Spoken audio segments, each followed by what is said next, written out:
मित्रांनो, आज मैदान चालू आहे आणि त्या मैदानामध्ये सेमी क्रमांक 1 मध्ये बकासूरच्या दावणीतला महाराज आणि त्याच्यासोबत खेड बुद्रुककरांचा येडा काढतूस हे दोघेजण गट सुट्टा काढला होता.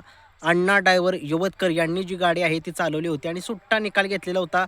परंतु सेमी क्रमांक 1 मधून तास क्रमांक 2 मध्ये ही गाडी पळाली होती आणि गाडीला थोडासा विलंब लागला होता. गाडीच्या थोड्याशा बाकीच्याही गाड्या थोड्याशा उभ्या राहत नव्हत्या आणि अचानकपणे ज्यावेळेस 10 मिनिटं उशीर झाला आणि गाड्या एकदम अचानक सुटल्या त्यावेळेस बघितलं तुम्ही काय झालं, गाडी जी आहे ती फॉल झाली, तासामध्ये घुसली आणि एक खूप धक्कादायक निर्णय या बैलगाडा शर्यत क्षेत्रामध्ये बकासूर प्रेमींना बसलेला आहे आणि महाराजचा पराभव जो आहे तो सेमी क्रमांक 2 मध्ये झालेला आहे. खरंच खूप बेकार वाटते कारण की बकासूर मैदानात नाही त्याच्यामुळे जरा म्हटलं जरा महाराजकडून काहीतरी अपेक्षा राहतील.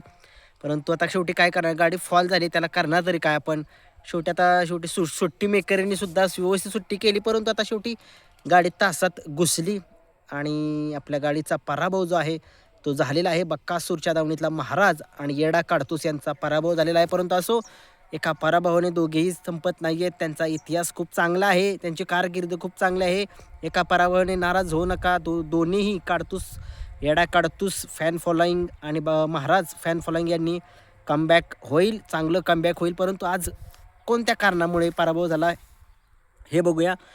मला असं वाटतं की ज्यावेळेस झेंडा गाडी उभी राहत होती तोवर झेंडा पडला कारण की त्यामुळे चकमक झाली थोडीशी, त्याच्यामुळे थोडंसं आता शेवटी जाऊ द्या. पराभव हा पराभवचा असतो, स्वीकारावा लागतो आणि आज सेमी क्रमांक 1 मधून तास क्रमांक 2 मध्ये आज महाराज आणि येडा काढतूसचा पराभव झाला. धन्यवाद.